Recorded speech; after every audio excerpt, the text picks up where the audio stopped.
I've been doing YouTube for about 5 years now, doing mostly video vlogs of the food variety.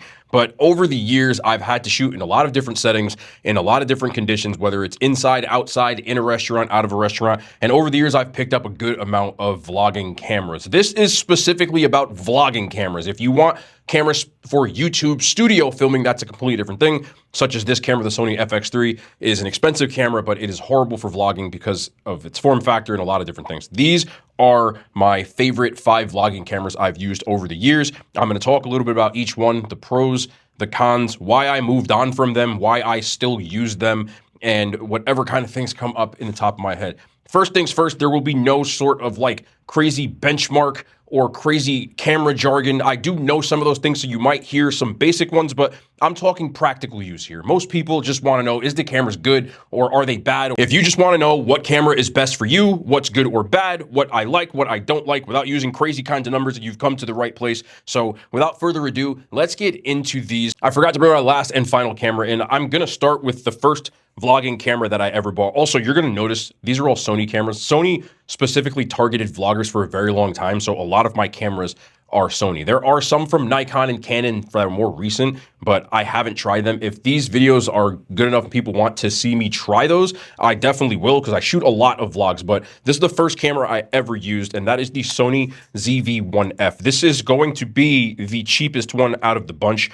You can find these used now for about $300. They usually retail, depending on what time of year, on Amazon between $300 and $400, and it is a decent vlogging camera. The biggest things that I like about it, of course, is its form factor. Sony really does well with these little vlogging cameras that you can use. If you don't have a case, this easily can fit right into your pocket, and you can walk around with this and just take it out when you need to. Vloggers, you're gonna wanna have to see yourself, because when you're constantly moving around, it's hard to tell if you're in frame or not. So it's got the articulating screen that comes on and then twists out, and you can turn and take a look at yourself. It shoots in 4K up to 30 frames per second, which is pretty much the industry standard. Some people, I used to shoot in 4K 60, but most people are shooting in 4K, at least in the US, in 24 or 30, and it does that. It has a built-in microphone, which is decent as far as microphone quality goes if you don't want to have anything on you. It has a noise canceling feature so that you can use it when you're walking around. I would still advise using an external microphone and not using the internal. I do use this if I'm in my car though, and that's what I've mainly had this as. The ZV1F is like the entry level to basically all of these cameras, which are all part of Sony's ZV marketing line, which is targeted towards vloggers. So you'll hear me saying the term ZV over and over again. It has a background blur that you can use on this. It shoots with pretty, I don't want to use big terms, but the picture quality is pretty good. It's pretty good. And price to performance, it can get the job done. I used this for the better part of a year back in, I think, 2022, and it was really good for me at the time. I look back at this camera now, and this is where the cons are going to come in. The battery life on this camera is atrocious. It has Sony's older batteries, and it drains really quickly when you're filming with it. Like, I would say about probably 30 to 45 minutes, you're going to be looking for a charger or a new battery. Ironically, when I was trying to show this, the battery literally died, and I can't show you any footage with it because it will. I don't even use this camera anymore. I charged this to full about a week ago, and I've had it sitting ever since, and it's dead. Also, this camera has a fixed lens, so it's very hard to zoom in and out. All the zooming in and out is digital, so it doesn't look as good when you zoom. And because it is a fixed lens, the autofocus is very finicky, and it's kind of slow compared to the other cameras that you see. Do I think this is a bad camera? No. I just think if you're going to start with a ZV line, this would be the last one that I would tell you to use. Next up, we have the other company that you'll see a bunch of here, and that is the DJI Action 5 Pro. I have hardly used this camera since I bought it, which was a couple of months ago, and mainly because I have a DJI Pocket, which I just like better. This is a good camera. It can shoot up to 4K 120. It's got a really good battery. The picture is 10-bit. Again, I didn't want to use these big words, but you can get a lot of color out of this if you know how to color grade, which there is a filter that you can use, or a LUT on DJI's website. You can just apply and it will work really well. Battery is pretty long lasting for what, because it's an action camera and that's what it's meant for. But for vlogging, it's not going to be as practical as using something else, because action cameras have that really wide field of view. It's recording because I just turned it on. Thanks. That comes with an auto feature. It has a nice screen on the back, but also one in the front, so you can see yourself no matter which way that you're using it. It has a built-in microphone, but you can also pair this with any of the DJI mic accessories without having to use a receiver, which is very good. You can just clip this on. Like, this Rode mic has to have a receiver, which is on my camera that I'm using. This can shoot in D-Log M or in regular normal if you don't want to color grade, so you'll still be able to get good picture out of it. And it has a lot of built-in storage in this, so you don't have to technically buy an SD card, which most of these you will need an SD card if you want to record, which is not normal for any of these types of cameras, but I still would recommend getting an SD card. You can get a cheap one, because unless you're going to shoot a ton of footage, which is why action cameras aren't necessarily that great, you're still going to need one. It also doesn't overheat much because of the camera body and the fact that this is made to kind of beat up. So this form factor, you can beat the hell out of this camera and nothing's going to really happen with it. Also, because this is an action camera, it is really stable. It has a mode on here called horizon mode, which will actually straighten out your lines when you're moving around, so that it will keep a straight line and you don't have to worry about a lot of camera shaking because of it. So if I'm even doing this, you don't notice it as much on other cameras when you're walking around, which is really good for any vloggers, because you're going to be holding a camera up and moving around. You're going to need some sort of gimbal with a lot of these cameras, or using the in-body stabilization, which can be really annoying because it will crop in your view. The biggest con I've already talked about is the fact that it has a really wide field of view, which can be decent when you're vlogging, but it's hard to zoom in and out with this one because there are no zoom features like with the other ones. You can have this little crop that you can press to make it a little bit closer, but it's still very wide. Some people may like that, because even I'm holding this camera this close to me, you can see, I still have pretty much all of my face in the camera, which can be a good thing. The other thing, and you'll notice that with all of DJI's cameras, which have these really small form factors, is that this is a fixed aperture lens, which basically means that if you're in light that's really bright, you're gonna have to buy these little ND filters. I actually have one on this right now that are going to be able to make the sunlight or the exposure go down, because these do tend to overexpose your image a lot, meaning it's gonna look really white and washed out, and that can be incredibly annoying to have to change the filter every single time. You can buy an ND filter on this that's variable, meaning you can change it without having to clip them on and off, which can be a good thing compared to the other DJI mic. Overall, this is a pretty good camera, and I would recommend. The price point on this, if you buy just the regular, just the camera without anything on it, is also one of the cheapest along with this. This retails for $350, and that is really cheap for what you're getting, which is a good camera. Again, this is specifically for vlogging. So for a vlogging camera, I would highly recommend this one as well. I just prefer the other form factor, which I'll get to in a second, but I will use this a ton in the near future. I actually can't wait to get started with this one. Next up, we have another Sony camera off of the ZV line, and this is the Sony ZV1 Mark II. I actually do have a ZV1 Mark I, but this is the second version of that same exact camera, and I think for a vlogging camera, this is really good. There's just one big downside, which I will get to in a second, but it has a lot of features on this that are really good for vlogging, mainly one called Product Showcase. And I am always holding up food to the camera, so Product Showcase is very important to me. What that means is when I hold something up to the camera, no matter where I hold it, it will actually hold a focus on this, whereas this camera doesn't have Product Showcase. So if I put the thing over here, it'll still focus on my face. If Product Showcase will actually zoom in on this, which is very good for people who are constantly holding things up to the camera. This also, compared to the ZV1 Mark I, has a wider field of view. It was a big complaint for a lot of people when they were using the first iteration of this. Also was one with mine. There are some things like soft skin effect and glamour features that I don't really use, and I don't think anybody that I've ever talked to about this camera does use, but it has a lot of different picture profiles and really takes a good picture for something that is just a small form factor. It also has a way better mic than the ZV-1F. Now, you'll look and see these things are almost identical, and I think they actually might be identical, but as a person who's used both, the sound on this is much better. It has full directional microphone usage, meaning it can still record if you're behind or in front, or you can set it to do front and back. Also, as opposed to the ZV1F, this isn't fixed aperture, meaning you can actually change the aperture on this or the amount of light that the camera allows into it, and it will make much of a difference when you're filming outside. This also has something built into it that a lot of cameras don't have, and it's probably the best feature of this camera. This right here, I'm again trying not to use too much jargon for people who may not know, but this is called an ND filter, and you can basically see it's like a sunglass for your phone. When you're filming outside, if you want to film in certain conditions, and keep your camera the same settings, you're gonna need an ND filter, because if not, your camera's gonna be really washed out. The image is gonna look almost white and you can't see anything.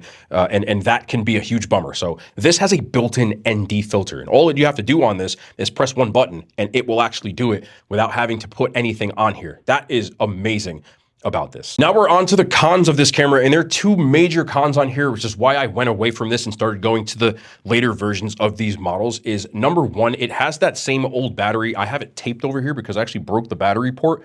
But it has the same battery that's in this one. It dies really quickly. I've also run into a lot of instances where this camera will overheat on you if you're filming in certain conditions. Like I film in my car. If you film in the summer, you're getting 20 to 30 minutes out of this, and it's gonna put that little heat indicator on your screen, which can be really annoying. And finally, this isn't a huge deal, honestly. You'll hear a lot of camera nerds talking about this when you're trying to get like a bit, I'm a camera nerd myself, so I'm not saying that in a bad way, but you'll hear a lot of camera nerds talking about this. If you're trying to shoot the best footage, it does make sense, but for a vlogger, I don't really think you're looking for like, you know, amazing, crazy footage more than you want good to great footage. You don't need perfect footage. This only shoots in 8-bit. And what that means is you're not gonna have enough of a color palette to do certain things. Most people probably wouldn't even notice it was shooting on 8-bit. But what that means is you can't film in log, which is this gray format, which really allows you to color grade your footage and get like the best possible footage. But most people, this camera was not built for that. It's built to be a plug and play camera, meaning you take it out of your pocket, you turn it on, and you can run and gun and shoot good footage. This one retails, I wanna say $900. The Mark I you can get for about $600 to $700. Now I'm saying retail because the prices with all these tariffs and stuff do fluctuate. You can find some that are cheaper if you go renewed or used or you catch it on sale, but it retails about $900. It's still a very good camera, and I would still recommend this, but I would rather you pick the next cameras, which are these two. Now, these are the exact same camera in Mark I and Mark II. This is the Sony ZV-E10. The difference between this one, you can tell automatically. You can change the lenses on these, and that is huge. Just as important as your camera body, and maybe we'll do a video on that, your lenses are so important to get the best possible footage. There are 1,000,001 different lenses that you can switch out. So this is super upgradable. This is the Mark I, and it retails for about $600 to $700 depending on the time. You get really good footage out of this. In fact, the video that you see, all the ones that I'm standing up are filmed on this camera right here, the ZV-E10 Mark I with this. And most people probably wouldn't even notice. Now this footage is slightly better, but still it is amazing. This has the newer Sony batteries, which are much longer lasting because they're like, you can just tell by looking at the battery. So this is the FW50 battery, and it's much bigger. So you can get way more filming out of this. It has the same articulating screen and everything else that you see in these other cameras. The main difference between this one and this one is really with the lenses. It still has the everything else that you'll see on here. The other thing that I don't necessarily like about this camera as much compared to this camera, it only shoots up to 4K 30. I used to shoot in 4K 60, so that was a big problem for me back then. I now shoot in 30, so I don't care as much, but some people like to shoot in 60 to be able to slow down their footage, which I just found the footage to be a little smoother for what I was doing. The other thing is this only shoots in 8-bit, just like this one, so that can be a little problematic for people. But if you want a best value, bang for your buck camera with lenses being able to switch and upgrade, you can even buy it. I still have mine right here, ironically. I bought mine with this kit lens, which it comes with, which is a good starter lens. It's a 16 to 50 millimeter, so you can get a lot of good zoom in shots on this, and it's a power zoom, so you only need this one lens to get started. Should have brought that out in the beginning, but I still really enjoy this camera, and in fact, it still gets used by me heavily. I also use this for streaming and everything else. This lens is $400, so in total, you're gonna spend between $1,000 to $1,100 for some really, really good footage. I don't necessarily think you need the ZV-E10 Mark II, but there are certain things on this that are slightly better, which is why these next two cameras that you will see are my two main vlogging cameras that I use. So this is the ZV-E10 Mark II. And there are some noticeable differences that I really enjoy. The first thing that you'll see between the Mark I and the Mark II, if you look really closely, the grip on this one is bigger. I have big hands, so I love this grip. It's so easy to maneuver this camera and just walk around with it. And it has built-in image stabilization, meaning when you walk around, it won't really like shake around as much if you turn it on. The biggest thing between this one and that one is this one has a crop when you film in 4K, so it will zoom in just a little bit. That can annoy some people, depending on what you're trying to do and depending on what lens that you do have. This is a fixed lens, so you can't zoom in and out, whereas this one is a 10 to 18 millimeter, so I can zoom in and out. So with a 10 millimeter, being able to use that, I can hold this out and it still gets a really wide shot. This shoots in 10-bit, which again, I can shoot in log for this, so the color grading on this is optimal. It's way better. The microphone is actually the same with this one. This just has some minor upgrades. This also shoots in 4K 60, whereas this one shoots in 4K 30, which is why I loved it even more. There's an asterisk with that. I will say this, when you shoot in 4K 60 on this, it will overheat pretty fast depending on what your conditions are. Cameras tend to overheat in studio settings like this or inside more than outside because you don't have any air, unless you're filming in like 100-degree weather. But I'm talking like 72, they will overheat just a little bit more. Other thing that I really enjoy about this camera, and I'm gonna turn it around just to show you. So with this one is actually made so you can shoot in vertical format and it'll actually turn to follow you the same exact way, which is really important when you're trying to film this way so you can have a look at your lens and still be able to mess with this. The other thing that this one has that the other ones don't is that this one has a touchscreen menu, which is really important for me because a lot of times I'm just like filming and I can just mess around with this without having to do this, turn it around, stand here, stare at this. That can get really annoying practically when you're trying to change something on the fly. But Sony for me makes the best vlogging cameras that I've used so far. Paid like $1,000 for this, but I've seen it as expensive as $1,100, but I've seen it as cheap as like $800 if you can buy it used. If I was gonna recommend any of these cameras, it would be these if you want the best, so you can switch the lenses around. And as you start to build up your lenses and cameras, you'll notice how much better the footage gets when you get a better lens. Sony lenses, I'm filming on as a Sony G Master lens, is very expensive, but Sigma also makes cheaper lenses that it's a very negligible difference between one and the other. And I think price to performance wise, these are two of your best cameras if you want to use like a regular mirrorless camera. But the last one that I'm going to show you, this is like, you see, I'm guarantee you after you watch this video, you're going to see a billion videos about this thing. There's a reason why this camera is so popular, and I use this so much when vlogging, but this is the DJI Pocket 3. I'm sure if you're paying attention in the cameraverse, you know about this camera. I'm gonna wax poetic about this thing for the next couple of minutes, so just bear with me. The form factor is great. It's really small. It has a built-in gimbal on here, so there's no rocking when you move around the camera, which is so important when you're vlogging. This has all of the same features that the DJI Action camera has as far as being able to film in 10-bit, being able to film in log, having the ability to use the DJI mic system, which I think I actually have. Yeah, I'm just gonna grab this real quick because I do have it with me.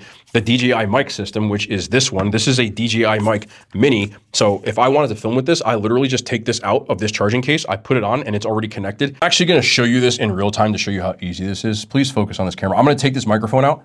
All right, the mic is out. It's connected. That's how easy it is to use. So like when you're vlogging, you just want ease of use, being able to pick up, and it just disconnected because I put it back in the case. You don't have to turn it on or off, and it's just charging in this case. So it's why it's so popular. The other thing is because of this gimbal, you're able to get a lot of footage in selfie mode and then quickly turn it around so that it's facing the other way and be able to get, and I do this all the time when I'm filming like in supermarkets, I will just turn the camera around and use it. It has a really good mic, obviously, because the built-in DJI mic system. It has a small SD card that you can use where, I don't know if you'll be able to read this, but I can get 12 hours of footage out of the camera that I'm using, or the SD card that I'm using, which is really great. It films up to 4K. It shoots up to 4K 60. The DJI Action camera shoots in 4K 120. 120 is something that a lot of people won't be using for this because this is more for vlogging and talking heads, but it fits right in your pocket. It shoots really good footage. I've filmed a lot of videos on this channel with this DJI Pocket camera, and I can just walk around and film in horizontal or change it to vertical, which is like this.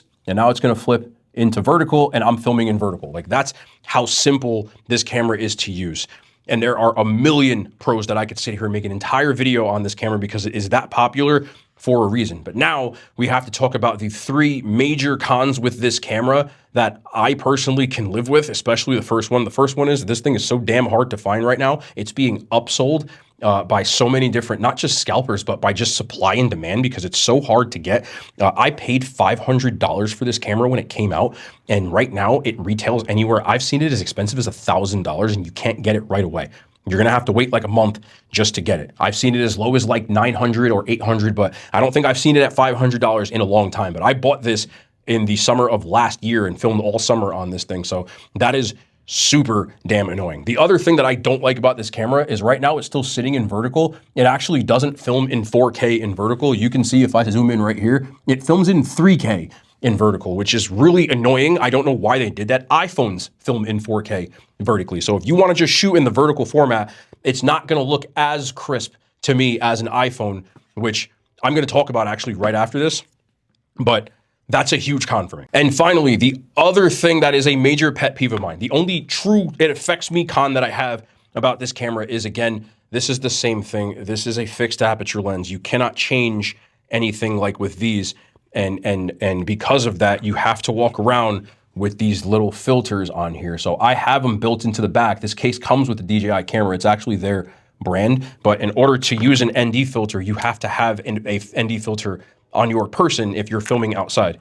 And they're these little annoying ass magnetic ND filters. So when I'm filming outside, I actually have to pop on these magnetic filters and use it that way. And that can be a major annoyance.